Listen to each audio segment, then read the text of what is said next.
His name was Hans Peter Iverson. He was born in 1835 in Denmark. And the information I'm going to give you is directly from what he wrote. So we're here at Stonehaven Farm, and we named it that because of the stones. He was a stonemason, and the house is built from stone, so in honor of him, we call it Stonehaven. He built this house, and what they did was, you can kind of see the marks.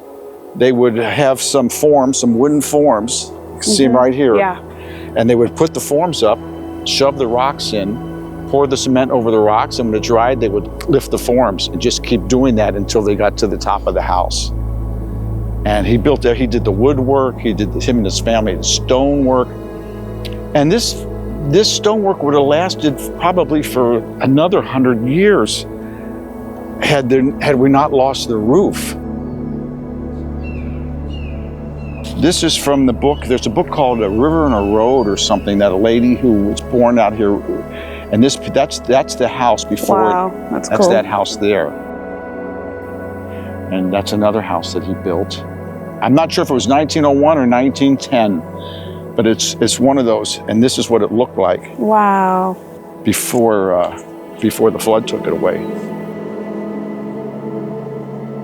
He said he started working at age 14. They would rent him out to other farmers to tend their livestock. He was especially good with cattle and horses and taking care of them and knowing what they needed, rounding them up, chasing them when they got lost. And so he did that, and he apprenticed for 3 years as a stonemason, and he became a stonemason. And then, let's see, it was in 1854, Mormon mission. Now he calls them Mormons, so if that's not the correct term, I'm just using his term. He said that the Mormon missionaries came to Denmark, and his whole family decided they were going to become Mormons, except for one of his brothers, and they became Mormons. And he was sent because he spoke the language of about 3 different countries near there. They made him a missionary, and he wrote to Brigham Young about a year or so later. He got thrown in jail twice. Him and his companion got thrown in jail twice because in those days, a lot of countries had state religions. Right. And you had to belong to that religion. And they didn't want people preaching other religions. So he got thrown in jail a couple times. That's where he learned to speak English. He was the first time he got thrown in jail was for 6 months. And him and the fellow missionary, they learned English while they were in jail. And when he got out, he wrote Brigham Young, and he said, I want to come to America. And Brigham Young wrote him back, and he released him from his mission. And he said, there's a boat leaving Liverpool, England, the Tapscott. If you can get there, we've got a boatload of pioneers coming to Salt Lake City, but I suggest you bring a sister with you. So he married the last girl that he had baptized. And then on the boat, they got married along with 12 other couples. And they came to the United States. And then they went on this trek to make it to Salt Lake City. Again, a lot of people died, a lot of children, a lot of 1- and 2-day-old children just didn't survive. It was cold, it was hard, there was Indians, bandits, everything. Right. And when he got to Salt Lake City, Brigham Young sent him to St. George to build what they called the Cotton Factory, which is now the Star Nursery over in Washington, Utah. Oh, wow, you know, that's that big crazy. 3-story stone building? Yeah. He did the majority of the stone, cutting the stones for that building, the foundation. And he built houses for people, he built basements for people. And he said he never used money, he would barter. Sometimes he would build a house for 20% of someone's crops for the next 5 or 10 years. And he just made deals for everything and didn't use money. That's what he said. So he was living there, he had his wife, he was having children, and after a few years, he got it in his head that he needed to go back and be a missionary again. So again, he asked Brigham Young if he could go. And Brigham Young also made him one of 70. Now, I don't know what that means, but it's a pretty prestigious thing, I understand, in their church. He was made one of the 70. He went back to Scandinavia, And he married 2 more women, came back to the United States. Now he had 3 wives. And he went back to doing his stonework. And when Utah became a state, they agreed to give up polygamy as part of the, in the morning and in the evening. Yeah. and he agreed to, they agreed to give up polygamy as part of a condition to become a state. Well, you know, not everybody gave it up. They had children and wives. You just can't say goodbye to a wife that easily. You know, he was a very committed, religious, soulful man. From everything I've read, this guy was a pioneer, a genius. Anyway, he got arrested. He was one that the federal government sent 100 soldiers on horseback, cavalry, to come and arrest some of the men that were polygamous. And he was one that got arrested, and he got sent to a federal penitentiary.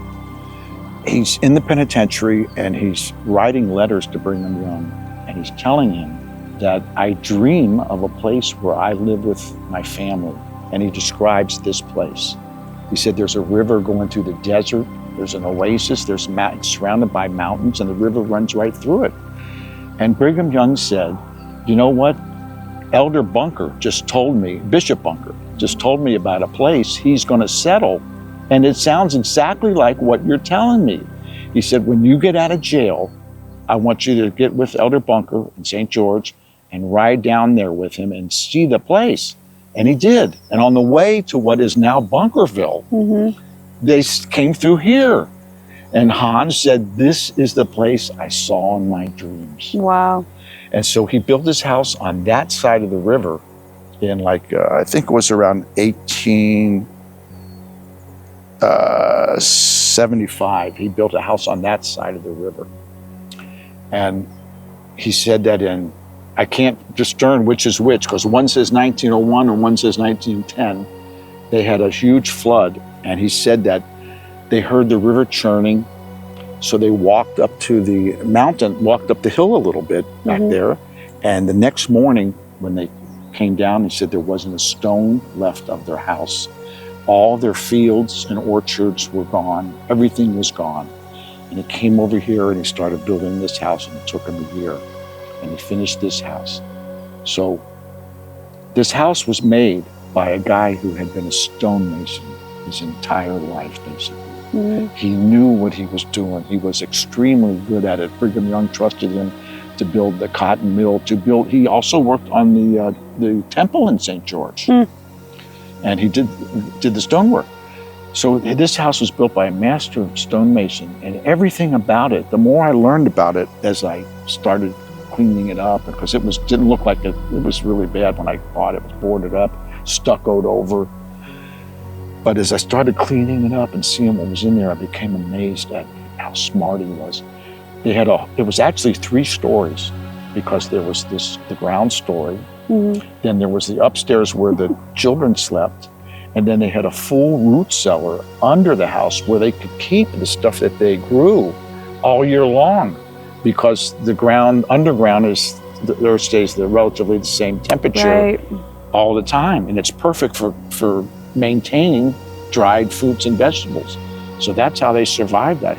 That basement was their refrigerator. It was actually pretty big. And they had a lot of kids, 21 kids out here. It's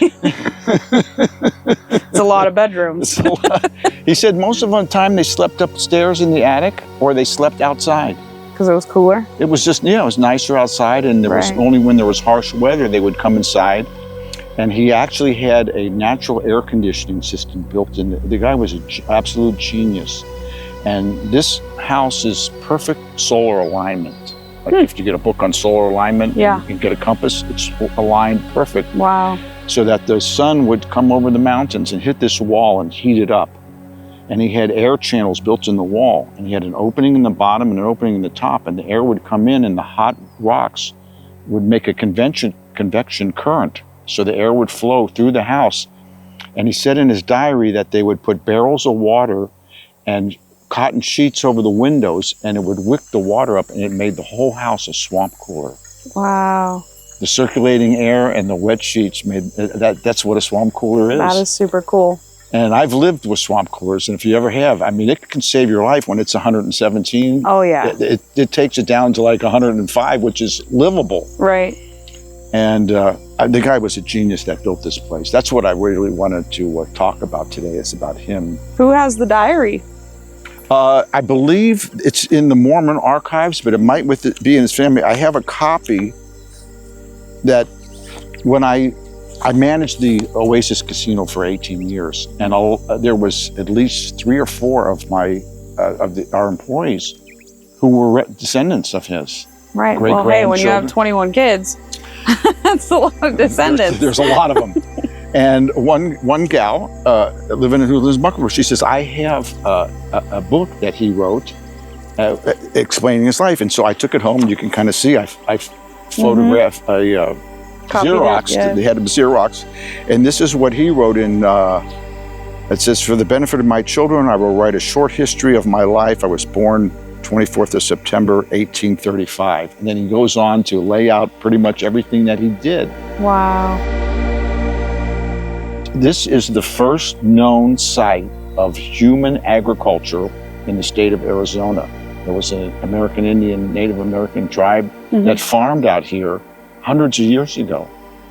And the land here is so fertile because with the Virgin River running right through the property, animals constantly go there and on their way to the river to get a drink, and they go to the bathroom, and they, they make the land very fertile. Right. And there truly is. People are, and they were attracted to this area because they could grow almost anything here. And one of the things that I learned in the process that was really interesting is that for a while they grew flowers out here. All through this valley, just wildflowers, because I never thought about it. But back in the early 1900s, cities like Los Angeles, San Francisco, it was all horse-drawn. And so it stunk. There was horse dung all over the streets. And so, I mean, right. it's funny. You don't really think about it, but when you think about it, you're like, yeah, it makes sense. Yeah, and so potpourri was a huge, huge business, and they used to dry that barn there was used to dry the flowers in. They'd hang them upside down and dry them in there. And they used old clothing for insulation. They had old bib jeans and overalls and stuff stuck into all the nooks and crannies for insulation. And they sold flowers out here. They grew vegetables. They had to feed themselves. There was no 7-Elevens or Smith's Market back in those days. And so it was survival. Right. And the more I started researching him and then researching these pioneers that came out here, pushing hand carts and stuff, it's just amazing what they were up against. He said that his party of people that were pushing carts and came from, I think it was Missouri, all the way to Salt Lake City. Out of 600 people that came, he said over 100 died. Wow. I mean, can you imagine? Hello, kitty cat. Hi, cat. Over 100 people out of 600 people died, and they died in childbirth. They got Indians attack them. They had bandits attack them. They got frozen in the mountains. If they didn't time it the right time of year to get over the mountains, people froze to death. And as the more I read, the more appreciation and I'm just in awe of what these people did to survive. We think of it today, it's tough when you got to get out of bed and run to the supermarket because you ran out of donuts or something. But these people had to grow everything that they made or barter. They bartered for a lot of stuff. Hi, kitty cat. Can you leave us alone for a little while? Farm cat? I don't think so. She adopted us. Oh. No. So my wife and I, we came out here and we stood here, and the night before it collapsed, watching the river, come up to, just wondering what was going to happen. Just like him, we didn't know what would happen the next day. And what took out the house was this was the flood, I think it was in 2007. The big one. The real big one that came, they called it a 100-year flood. Yep. And the house would still be here if it wasn't for the fact that at the last moment, they opened up the Gunlock Dam and another dam even further up. they were afraid they were going to overflow or something, and they opened up these dams, and it created a surge of water, and the surge of water took the ground out underneath the house, and the whole house collapsed. If it hadn't have been for modern dams, the Virgin River would have never taken this out. And luckily, I've got the greatest neighbors in the world, and my next door neighbor's in the excavating business, and he came out and brought all the land in so we could keep the house, because I don't want to tear the house down. It's becoming unsafe. You can see the cracks and stuff. I mean, it could fall down, hopefully not this morning, but at any time. So, imagine that. Be some timing, wouldn't it? But I don't want to tear it down. I want to plant flowers around it, just make it something beautiful, in the hopes that maybe later on, after I'm no longer here, somebody could restore it and show people. Right. Because the thing that I miss most about the house, I never really got sad, just for a couple of days, about losing the place, because I had so much fun. My son was, like when I started working on this place, he was about 5 years old, so I had him and all the local kids come out here and help carry stuff. And right. We had so much fun, so many great experiences in the house, and I don't want to carry bitterness.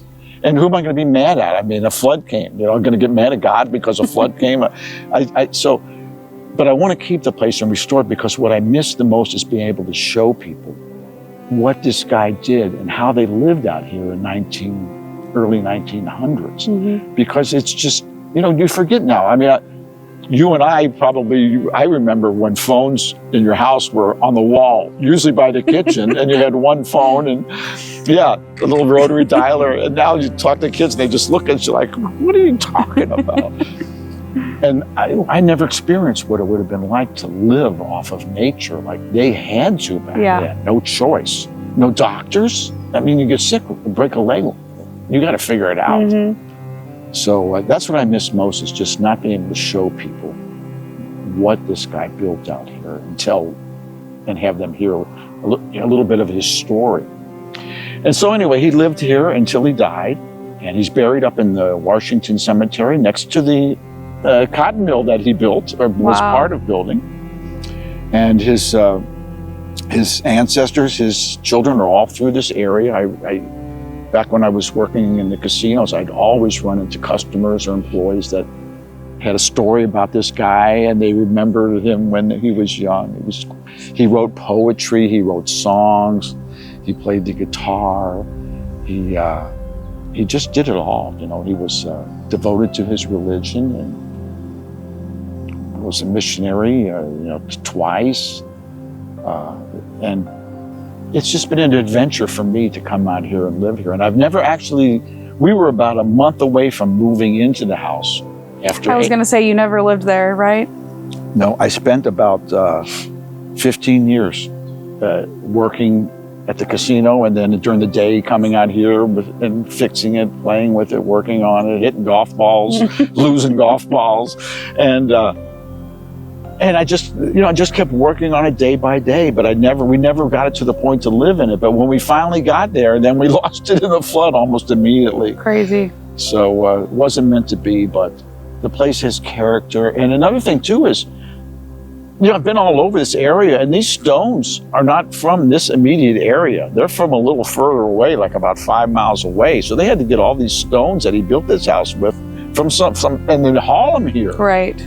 And then again, no tractors, today you go see him build a house, they got lifts to help him with the roof and all that. He had nothing.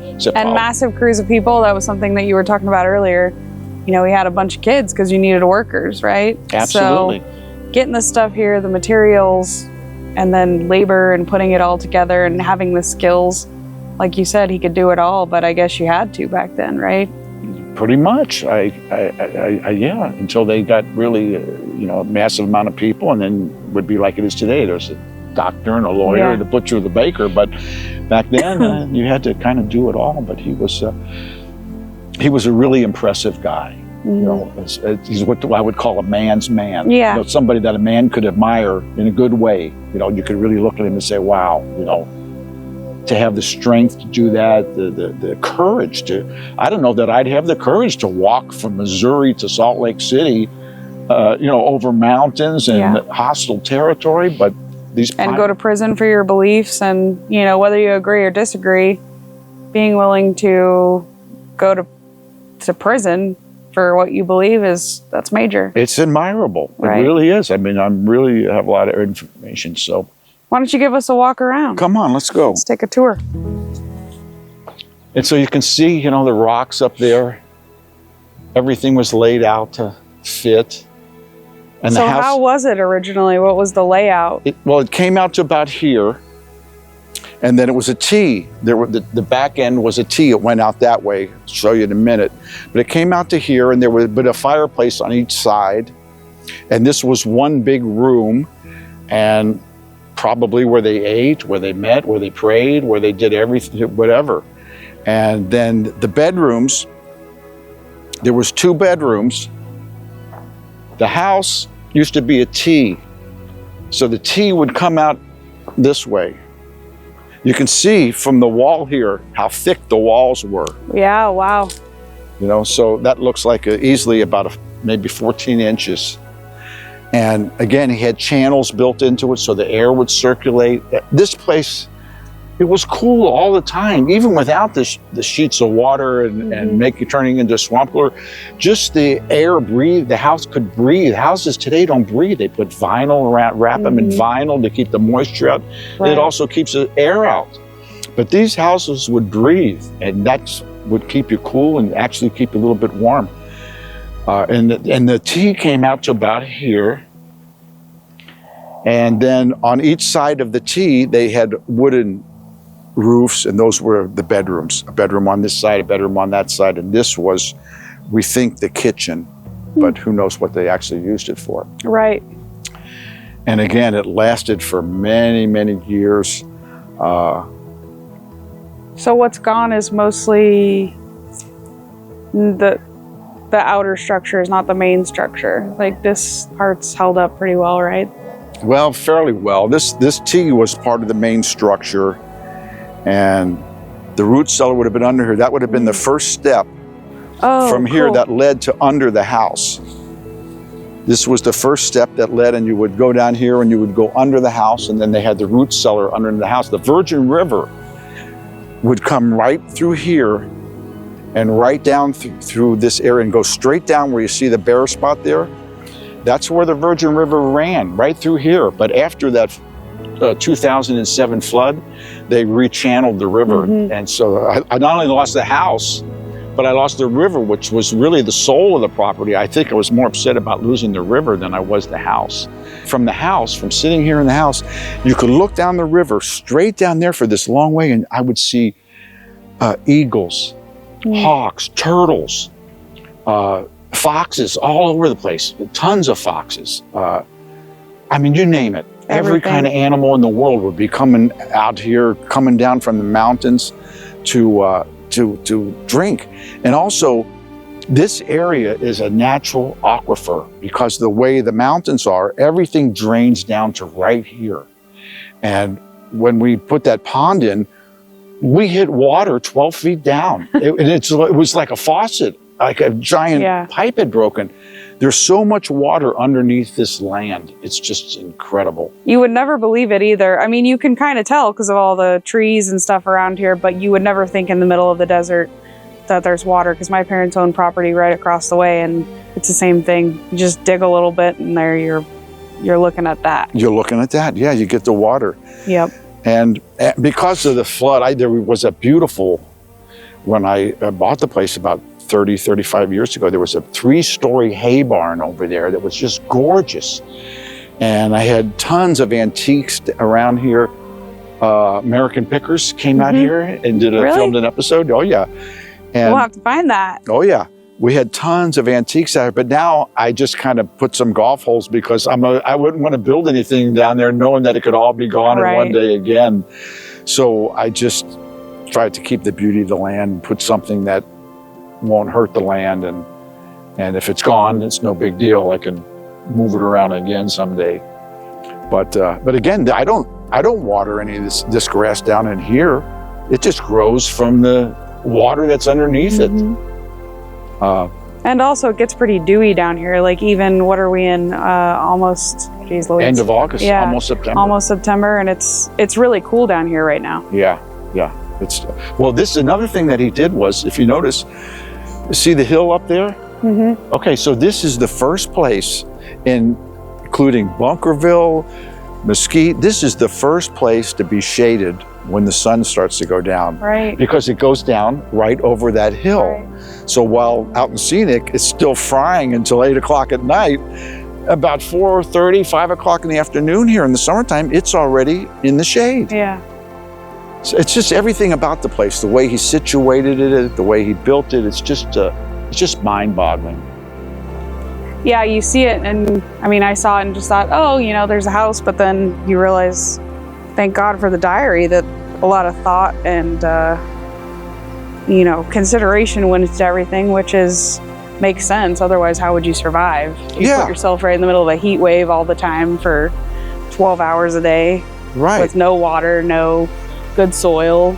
And also, some of these characters, like, I'm not a member of the Mormon church, but I certainly, you know, have total respect and admiration for what they've created, what they've done, and everything about them.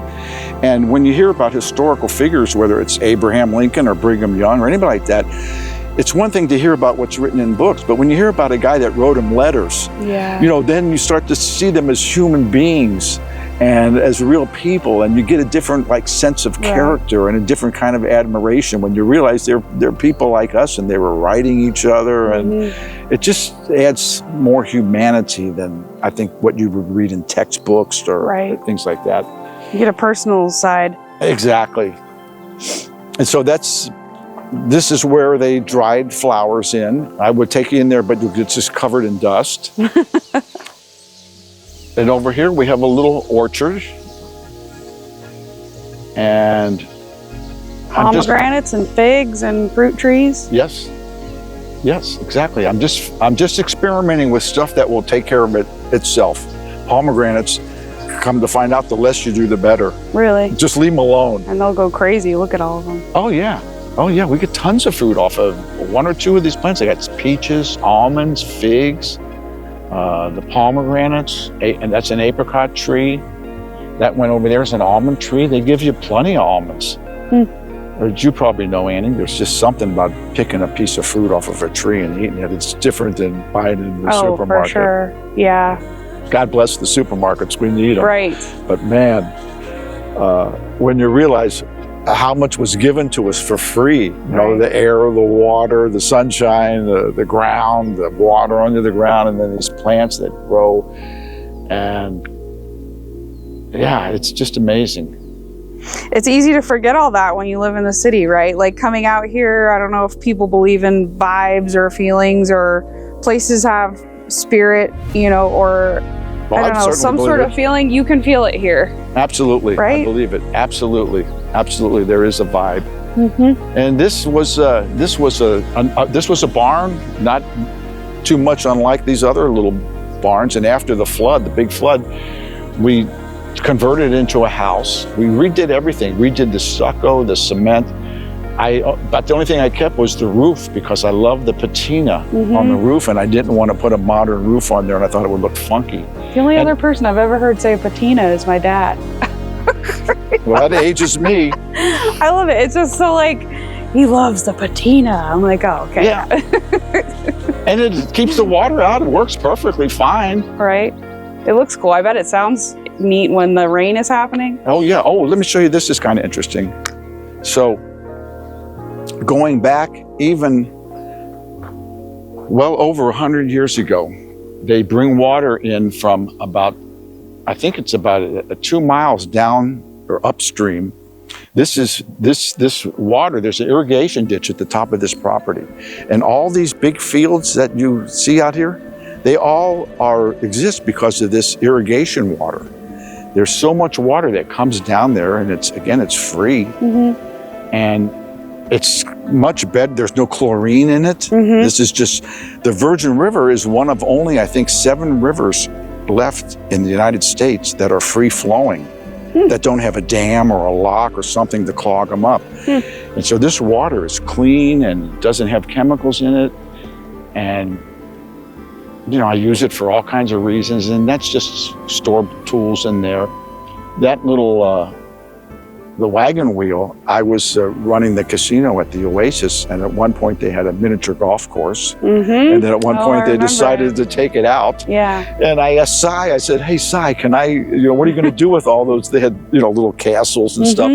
He said, oh, we're taking it all to the dump. I said, can I have that wheel, the water wheel? Perfect place for it. Yeah. And he said, sure, take it. Before they, I got it the night before they were going to throw it away, and brought it out here. And yeah, it's just a fun place to walk around and take pictures. And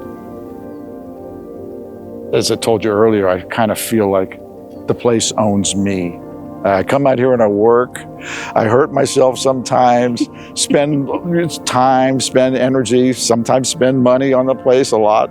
And, you know, when I'm gone, it'll be somebody else's, hopefully my grandchildren. But if not, it'll still belong to somebody, and then they'll be taking care of it. But I've taken care of this place as best I could for like 30, 35 years, and just tried to keep it so that people could come out here and just, I've had a lot of family members of Hans come here and take pictures in front of the old stone house, or meet here for holidays and stuff like that. And it's just been fun. I've let anybody use it. I had a wedding out here. We had a child born in the Airbnb. A lady showed up here in labor. And it was actually born right in front. They called the paramedics and they delivered the baby right in front of the house inside their fire truck. Yeah. I'm sure there were a lot of kids born here back in the days. Absolutely. You know, during the flood, all of these trees were gone after the flood. I mean, you couldn't believe it, Annie. That water came from totally the other side of the river, all the way over to here. And what happened, what I learned after, is that somewhere back before I got here, somebody brought in some invasive plants down here. And I don't know what they're called, but they're the low-growing brush. That these cottonwoods are native of this area. But there's a certain kind of plant, I don't know the name of it, but it's all through here, and they're really tough. And when that flood came, those plants clogged up the river. And so the river backed up on itself, and it was like churning, looked like the ocean, just churning.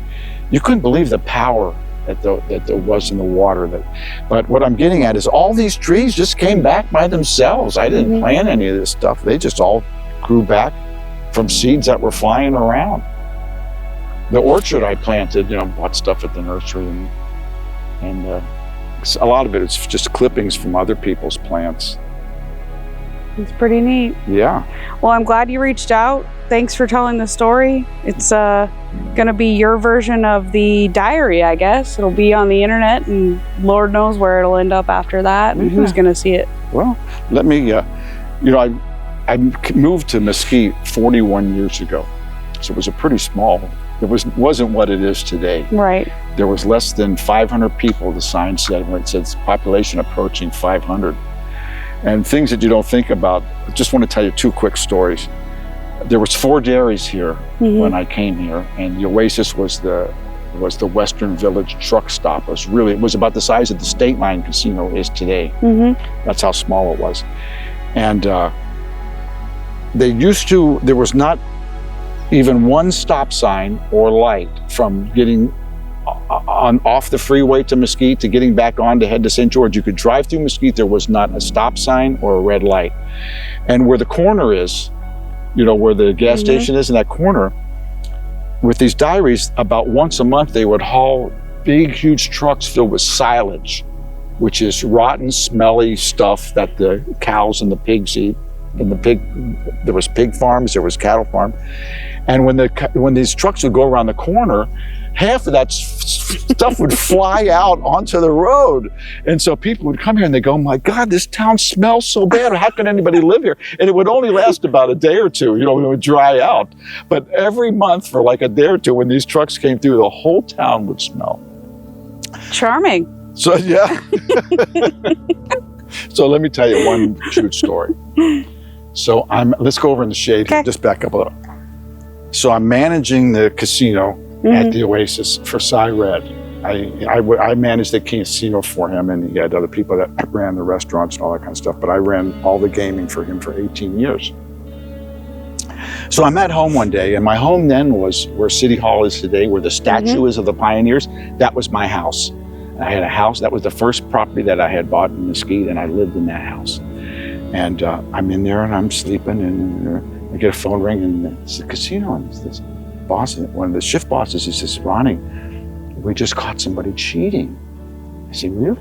Because no matter this, you hear a lot of stories about casinos, but almost never do you catch anybody cheating. People cheat, but you catch them later on when you look at the films or when they've already gotten out of town. You find, oh my God, wait a minute, all this money's missing. So you rarely ever actually catch somebody cheating. I said, wow, really? I said, I'm coming down there because I lived like 30 seconds away. So I run down there and I go over to the shift boss in the pit and I said, hey, Jose, what's going on? He says, they got her in the security room. I said, her? He says, some old lady. I said, what? So I go up to the surveillance room and I said, hey, what's going on? He says, well, we caught a lady marking the cards. I said, really? Yeah, some old lady. And I said, where is she? Down in the security room, which was underground. So I go down there to find out what's going on. And as I'm walking out the door, the phone rings and they go, wait a minute, we think she did something to a slot machine also. I go, this is unreal. So I get down there and I'm walking to the office of the security office. And as I get there, I see one lady sitting in a chair and she's crying. I go, are you okay? She goes, my sister's in there. And she points to the security office. And this lady looked like she was, in her 80s already. So I go in there and they got this lady and I could see she's like shaking. So my first thought was, I gotta calm her down. So I said, I forget her name. I said, why are you here? What brought you here to the casino tonight? What are you doing here? And she said, well, we were just gambling. And she said, I'm with my sister. There used to be 3 of us, and we would go to Las Vegas every year, and we would meet because one sister lives in Florida, one lives in Iowa, and I live in California, and we would meet in Las Vegas every year, and we would gamble one night a year, and tell stories, catch up on our children, and just visit with each other. And then my sister died, and so we met up here, and she wanted, in her will, she wanted her ashes spread through a casino because she loved the casino so much. And so she had remember those body bags that people used to wear all the time? A fanny pack? Fanny pack. She had a fanny pack with her sister's ashes in there. Oh my gosh. And she was rubbing it on the cards. She was rubbing her on the slot machines. God bless her. I mean, what a story in human nature. All right, well.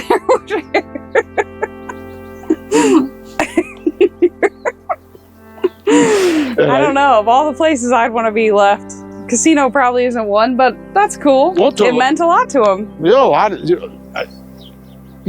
I can tell you as a former casino manager of 3 different casinos, 2 of them one of them was the largest in the world, that there's a lot of elderly people that love those machines, especially women, and I don't know whether it's a boredom or a mental thing or they feel some void in their life, but there's definitely a social aspect to the gambling business, and that's part of it. And that's what that's where they had her sister had her most fun, was in a casino, and that's where she wanted to be.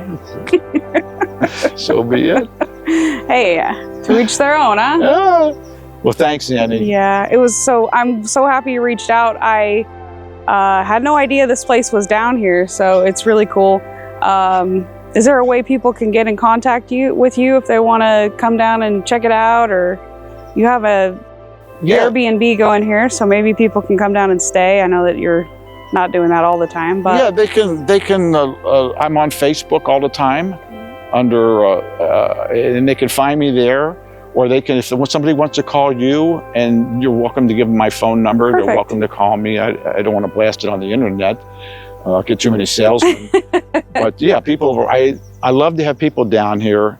A lot of times I can't, because if there's someone in the Airbnb, I want to respect their privacy and give them the place. But if somebody wants to come down here for wedding pictures or graduation or whatever, you know, I'm very open to let people use the place. Awesome. So if you're watching this, don't just show up, because they do sometimes have guests here staying and they rent out the entire property and they like their privacy. And also, you probably like your privacy too. It's not a public place, it's a privately owned piece of property, but I'm sure Ronnie and his wife would happily have you come down, give you a tour, tell you about the place, because it really is amazing, and you should definitely come check it out if you get the chance someday. And if you're watching and wondering, the next episode we're going to be talking to the U.S. Marine Corps guys in Mesquite. They're getting ready to have a big event, so that'll be our next episode after yours. So that's coming up next year, I think at the end of the year, maybe in December. So anyways, we'll be talking about that one on the next episode. We will connect you with Ronnie if you reach out to us. You can also find him on Facebook. And as always, like and subscribe to our channel for upcoming episodes and all kinds of fun interviews with great people and friends like Ronnie. So thank you so much. I appreciate your time. Thank you, Annie. Thank you. God bless you. You too. All right, we'll see you guys next time.